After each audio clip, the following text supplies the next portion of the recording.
Hello, David. I'm delighted to be meeting with you for the first time. Myself and Steve Evans here. Well, thank you for inviting me. I've seen a few of your podcasts. I saw one with I forget who the gentleman's name was, but the American screenwriter. Oh, Uh, David uh, Hayter. Was that? yeah, it was Okay. great. Oh, God. Yeah, thanks for Yeah. that. Yeah, Yeah. I appreciate that. Excellent. So, how's you are in Montreal, I believe. So, how's Montreal today? Is it as cold as it is over here, or colder? Well, you guys would call it balmy. Uh, actually, we call it almost spring. Well, I think we're at -10 today. Oh, Oh, oh, dear. we're about +2 today, I think. So, yeah, you'd Yeah. call that very mild, I would guess. Yeah, Speedo weather. yeah, yeah. So it's 50 years now you've been in settled in Canada. A little over 50. I came to Canada in '76 Wow. to do a Yeah. Master of Fine Arts at UBC, University of British Columbia, kind of abandoning an intention of going to law school. Okay. So, where did you live before Canada? Did you live Uh, my or born father, somewhere in another country, or? my father was in the military, so in 1951, I Ah, was born on an army base in Georgia. 1951, we ended up in Metz, France, then Bitburg. I think by the time I was 16, I'd gone to 14 different schools. Wow. And yeah. we went back to Germany in '64 and came back in '68 to the States. And then I ended up in Nebraska and Texas, where I got thrown out of high school for protesting the war. And I had an illustrious military career, as you can tell, Yeah. While we're touching on that, you said you got thrown out of high school and you got kicked out the Navy as well. Can you expand on that a little? Well, uh, in hindsight, it was a pretty poor choice. So what had actually happened was because I was involved in all these movements and things, and I was actually living on my own when I was 16. Kind of a guilt trip took over, and I thought my father was a colonel in the Air Force and I should please him. And I enlisted in the Navy. And when I got in, I realized, well, wait a second, I've already been in the military for 16 years with my father. And I ended up again kind of mouthing off about the war, stuff like this. So, as I said, wasn't my finest, most illustrious era. I did learn a lot about military brigs. Didn't do yourself any favors. Ah, Fair enough. are Fair they enough. harsh, the military brigs? They were then. I Yeah. don't know what they are now. They definitely didn't have pool tables or Okay. Uh, Oh, fair enough. All off on a tangent. But before we talk about your writing, which we'll focus on, can you tell us what you do for hobby-wise? What do you do for fun? uh, I cross country ski Oh, fairly long distances. I cycle. I'm a cyclist. I lift weights. I swim. I kayak. Pretty much anything outdoors. okay. Um, I have kind of an aversion to being in a gym and looking at people who are a lot more fit than I am. And yeah, and of course I read extensively, and I write. That's pretty much my life, and enjoy seeing my grandkids and having my wife Terry as an editor, so we can have a row every now and then. Love it. Yeah, love it. Good stuff. Yeah, always good to have a close companion as your editor. It caused loads of rows, I bet you. But yeah, all resolved. Exactly. It's I all agree. If she was editing War and Peace, the only thing would be left would can we get along? all right. Well, we'll talk about your book. Nothing is us.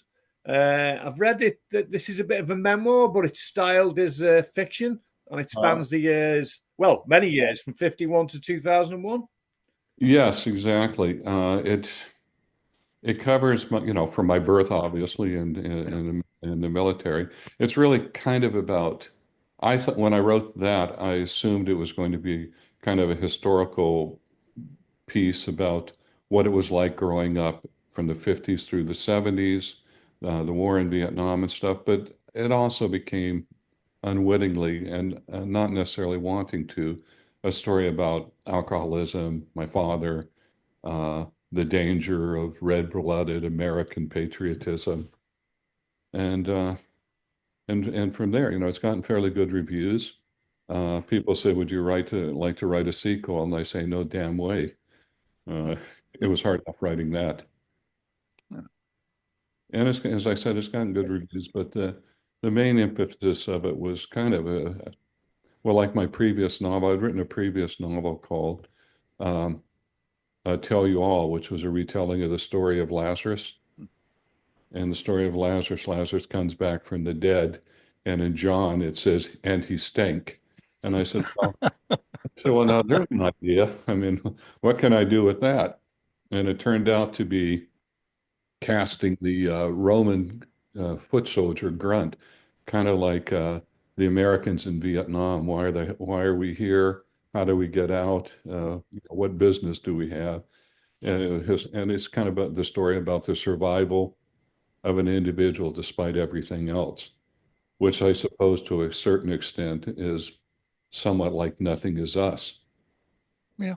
The meaning of Nothing Is Us comes to the point that regardless of what I went through, there was always someone, a stranger, a friend, a professor, who pulled me back from the brink. So I guess that's a long answer. Both sound like a great read. Well, thank you. It's available as well where Mary Kelly is. Okay. Moving on then to Okay, the novel yeah. that it's about to be released. I think it's March this year, the official release date. The Last Mark, Dance of Mary Kelly. yes, yeah. Your publicist, Evie, she kindly sent me an advance copy, and I've been reading and rereading this over the weekend. Thoroughly enjoyed it. But tell us about the novel in your own words. What inspired the setting from the American initial opening scenes with like a sort of cowboy western through to late 19th century Whitechapel here in London? I guess I have to kind of go back a little. When I started this novel, I was working at a place that I wasn't particularly stimulating, but I was writing policy manuals and job descriptions and stuff, and so I knew as long as I was writing at lunch, they assumed I was doing something right. I've done that. Hard at work. So how it came about was, I knew I had this concept. By the way, the book started in 1985. Oh, That's when I started it, and I wrote it on a yeah, legal pad, yeah. 160 pages. Wow. And I was teaching at the same time, and I lost the manuscript. Oh, And Oh, just 2 years ago, I was looking through all my school notes and stuff, and which are now so dated that they should be in the Smithsonian. That I looked inside the box, and at the bottom of it, there was this yellow tattered folder. And I read the first 40 pages and I said, hey, maybe I should work on this. And then I read the next 40 pages and I said, this is pretty bad. And then I read the next 60 pages and I said, why don't I just keep the first five? And, uh, and the idea of the American Western was yeah, I wanted to kind of show the naivete of the 19th century America, yeah, its understanding of the world, kind of an oblivious look at things. I thought, what better thing than a journalist yeah. uh, who's by happenstance has ended up riding with the Dalton gang, Yeah. unwittingly getting thrown in jail, getting beat up for writing about white prostitutes and black pimps in Baltimore, and so the whole thing centered around that. And he was to have been the main character. Yeah. But then I thought, you can't carry that through. Um, he has to be there as an observer and not even necessarily as a piece of the resolution or action. So I brought him into that. I guess I'm going around the long way. But then I thought, who really could be there? Hmm, And the characters Oscar Wilde, George Bernard Shaw, Annie Besant, hmm. all these characters came in, and that helped further the plot. And so much has been written about Jack the Ripper. Yeah. Yeah. I think everybody has, everyone has a claim to who did the murders. I think the only one who's not been mentioned is Queen Victoria. and maybe she was out of the country at that time. But so I said, I know about the labor movement in England. Yeah. Why not make the women labor activist? Hmm. And the American, because he can't get into British hierarchy where he wants to interview people in the Yeah, Royal the Geographical, Geographical Society. yeah, that he ends up going to Whitechapel Okay. and finds a story that he thought would be more interesting to the yellow press in the United States. So that's a long way around. No, that's a great introduction. Do you know what hooked me from? I think it was on the first page, certainly on the opening chapters, was the grisly scene where where Bryson Ward, the journalist, he's getting Yeah, locked up with the Dalton gang, thinking he's a member of the Dalton gang, and the jailhouse dog, he gets an unexpected treat thrown in his bowl. That yeah. scene was that I thought, what, that opened my eyes. Whoa, hang on a sec, this is a good read. I think through a book all the way to the ending before I can actually start it. Yeah, I yeah, knew that there had to be some device with to uh, hook the reader. that hooked the reader and also could be utilized later Yeah, as yeah, an escape mechanism. yeah. So that was kind of the impetus of that. And plus, I enjoyed the hell out of writing about that dog. You know, Well, what do you call the dog? Is it a hound, a blue hound? Is it? There's a called term for a blue tick blue hound. tick hound. That's it. Yeah, yeah. How much time do you spend researching to get the look and feel and the time and the places involved with the Jack the Ripper murders? And you have real, as you've already mentioned, you have these real historical characters in the novel, like Oscar Yeah. Wilde, Arthur Conan Doyle, and so on. So how much research do you have to do it, and how in depth was it Did all? about, I did about 6 years worth of research. I Wow. read the Yeah, purpose it's proper. paper. I read autopsy reports. I read about the social movement in England at the time, the Fabian Socialist, the labor movement, which was actually kind of largely put forward by women in the mills and match girl strike, and then later the miners. So I did all of this research, but kind of to your answer, I did a ton of research, and then I think I mentioned, like Mark Twain said, get your facts straight, then Oh ignore yeah, them. So definitely. Yeah, I guess yeah. that's my hobby, is over researching and then not using half of it. Ah, yeah. Well, that's the way it is sometimes, isn't it? I suppose, but yeah.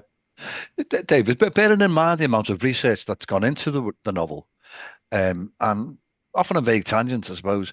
Have you got ambitions, especially with your screenwriting background, and training, of writing the Mary Kelly novel become produced as a television series or a film? Have you actually written a screenplay to the novel? I haven't thought that far in advance.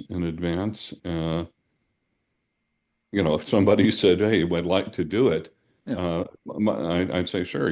Obviously, I'm not going to back away from that. yeah, Would I write the screenplay?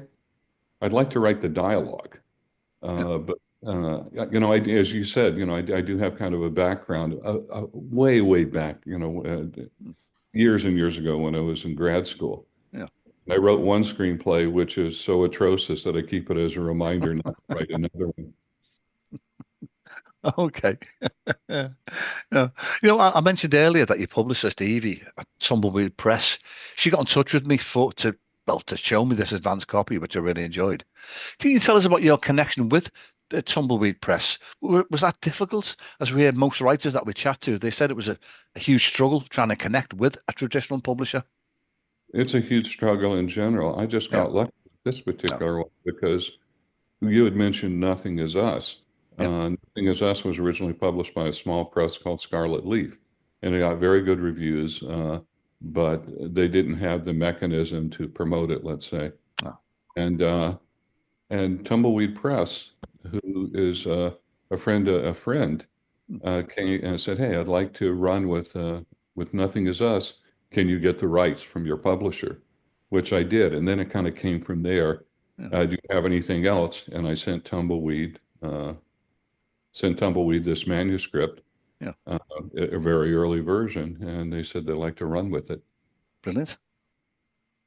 That, Yeah, it's fortunate. I think a lot of things are just kind of, it's fortuitous. It's yeah, yeah, who's a writer? Cormac McCarthy. yeah. Somebody once asked Cormac McCarthy, "Oh, that it's karma or whatever," Yeah. and he said, "No, it's luck." He said, "One time I was out of toothpaste there in Tennessee, couldn't find a thing of toothpaste, went down to the mailbox, Yeah. opened it up, and there was a free sample of toothpaste." Yeah. So sometimes things just happen, and that was kind of this case. Wow. Okay. So what's your writing routine then? Are you one of those who plots things in advance, or are you a pantsy? It just comes off the seat of your pants and you throw it down, or do you have post-it notes all over the place, notepads, or what? Or do you go straight to keyboard? Is this multiple choice with all of the above? Yeah, you may do a bit of everything. Who knows? But yeah, what's But, what's your I routine? actually have to think. It doesn't matter what I write, whether it's an article on cross countries. I have to think. Uh, I actually have to think it all the way through. Almost like kind of screenwriting in a sense that what is the ending and what justifies the ending. So I actually that doesn't mean it doesn't change in the process, but I have to conceptualize something all the way through before, and then I start writing notes. I write character notes. Um, what is this character? Okay. Not what they Yeah. look like, but more what is their tone of voice to establish dialogue, so you don't need he said, she said, that type of stuff. That you have a distinctive enough separation that you can see it. Then I do a lot of research, write down my research notes, um, and then I'll write snippets for chapters to start a chapter. Does that answer your question? It's kind of a weird process. It's not spontaneous, Yeah. I'll tell you that. Yeah.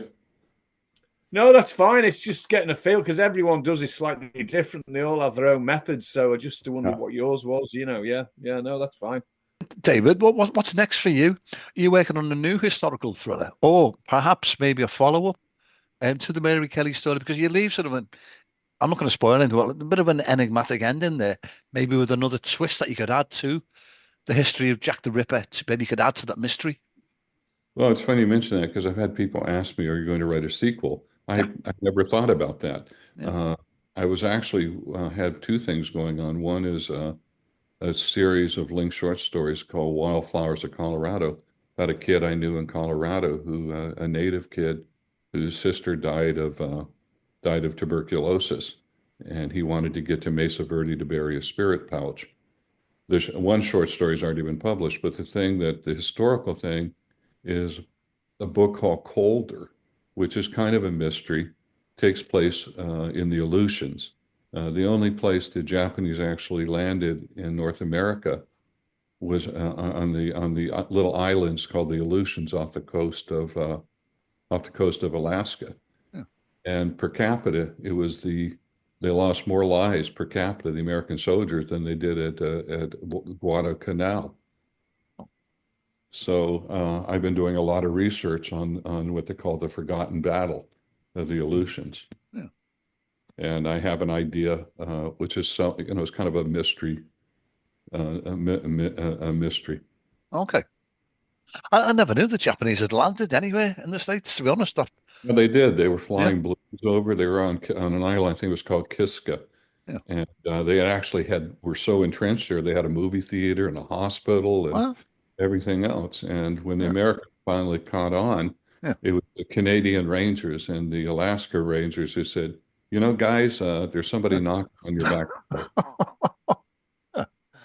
So the I, Americans sent all these guys who were trained in desert warfare to yeah, this bitterly cold, swampy area in the Aleutians yeah, in leather boots, and the oil in their rifles was freezing. The yeah, Japanese made one attack, and then when the Americans advanced to drive them out, they had disappeared overnight. yeah. Uh, Quite a story. And so, It is indeed. Yeah, that's piqued my interest. I'd be really interested to be reading that. well, thank you. So, the history Yeah. stuff, as I said, is interesting. Very few people know about it. Yeah, yeah. Again, just going slightly off topic from what we just talked about, going back to Jack the Ripper and what we know about him, does it hold much interest for the American and Canadian audiences still? Oh, yes. I mean, that's kind of sick. Serial killers are right up there with rock stars sometimes. Oh, wow. Yeah. I mean, they constantly have these movies, Ripper Street, which was, I think, a BBC Oh production on yeah, yeah, Netflix, and yeah, the Oh alien. yeah, yeah. yeah. He, the Jack the Ripper has become such a cultural touchstone that it's not going to go away, and that's part of the thing at the end of the book, which I won't give away. But what you mentioned that you enjoy reading fiction. What type of fiction do you actually enjoy? Is it a wide range, or one particular genre that you enjoy more? I'm pretty eclectic, actually. I love Cormac McCarthy, the guy who wrote Yeah, yeah, Blood Meridian and yeah, others. I like William Faulkner, yeah, uh, Gogol, Dead Souls. yeah. Uh, when I read, there's certain writers I won't read when I'm writing because I don't want to Influence your style. exactly. But as I said, I love the Russian writers. Mm. One of my favorite mystery writers, is John Bainville. Oh yeah, Benjamin Black novels. I think those are brilliant because they're, they're not about the mystery. They're about the society that creates the situation for the mystery. yeah. I think consider him one of the great writers in general, but the type of mystery I enjoy reading. Okay. Have you ever read any novels by Larry McNerty? He wrote No, The Lonesome Dove. He's a Pulitzer Prize winner for Lonesome Dove. To my mind, one of the best books ever written. what's it titled? Lonesome Dove. There was two. Oh, Lonesome Dove, Larry Yeah, McMurtry. McNerty. Yeah, yeah. I Yeah, I pronounced it love wrong. Larry McMurtry. I visited he lived in North Texas, Oh yeah. and he had a library there, a warehouse, and a huge warehouse with books all over the place. I think maybe 40,000 books. What? Problem is when you wanted to go buy a book, so Yeah, the legend goes, you yeah. would hand him the book and he'd say, "No, I want to keep that one." What? I've never heard of that. And his son's is a musician, a guy called James McMurtry. Yeah. And, and he's taken some of Larry's short stories and set them to music. Oh, I think his group's called James McMurtry and the Heartless Bastards. great name. That's a great I name. love Larry McMurtry. Yeah, yeah, That guy could write anything. yeah. Famous screenwriter as well, wasn't he? For I can't remember the title of the film. One of the of Jack Nicholson film, Yeah, the Shirley one MacLaine. Shirley MacLaine and was it called Tender Mercies That or yeah, yeah. I think yeah. there was an Oscar winner. He wrote the screenplay for that. But for that Lonesome Dove, it's just you can read it sort of. It's like wearing a comfortable pair of slippers. The pages just flow by. It's It just just sort of like reads itself in a way. I think it's 600 or 700 pages long, Yeah, and yeah, you don't feel it exactly. Yeah, go yeah, through it. No, that's, yeah, and the scenes that the vividness of the yeah, landscape and stuff is there. It's kind of like Cormac McCarthy in a way, yeah. but more hopeful. People generally don't get eaten in them. So So yeah, yeah. But Cormac McCarthy, could you get your head around the lack of punctuation in some of his writing? yeah, The fact that there's no full stops, there's no commas, and there's no dialogue, quotation marks. he does. Yeah, I do that by accident because I'm Yeah, lousy. fair Yeah, enough. that was part of his style, and Yeah, yeah, he does no tribute dialogue. yeah, yeah. You have to know the character well enough to know who's speaking, Hmm. and it's a trick to pull it off. Definitely, yeah, yeah. It jars for the first couple of sentences, but once you get into the rhythm of it, it does flow Exactly. smoothly. Yeah, yeah. He wrote a series kind of like the Lonesome Dove stuff, but similarly in that it takes place in the Southwest. I'll go that far, Okay. and it's a trilogy. Yeah. I think the first book is called All the Pretty Horses. Oh, yeah. The other is The Passage, and the other is what is it? And the other is City on the Plains, Hmm. where all these three novels come together. Uh, and I was amazed how he could do that. Yeah. Hmm. Okay, yeah. Finally, for me, then, I mean, it's a bit of a cliche, but it's still true. Nearly everyone would say that they've got a story in their head. So, what advice would you give, or will you have for a new writer then? I think there are two answers to that question. One is I think it's more important to do creative reading before you start doing creative writing. Uh, Okay. Yeah. and if it's in there, do it. You know, uh, probably go out on a few bad dates so you get used to rejection. Yeah. Never heard that one before. That's good. That's a new one. That's a new way Yeah, of putting it, isn't it? yeah. Anyway. Yeah. Yeah, but if it's there, I think, everyone has a story to tell. And I don't think I didn't never really, when I was younger, years and years ago, I pursued things and I wanted to be the young Turk on the block and stuff. But as you get older, you realize that if you really invest in this, you're doing it because you want to see the outcome. What am I doing? And in order to do that, you actually have to do it. I don't know if that answered your question, but that's pretty much my philosophy. And can we wish you the best of luck with the launch? Is it March, the official launch? We're doing a launch in March. Yeah, I haven't decided when. Uh, I, I'm keen to see what people are, how they identify with the different characters, because I think I think they might be surprised that the role Bryson plays, because you think it would be a different type of role. He'd be the main heroic yeah, character. yeah.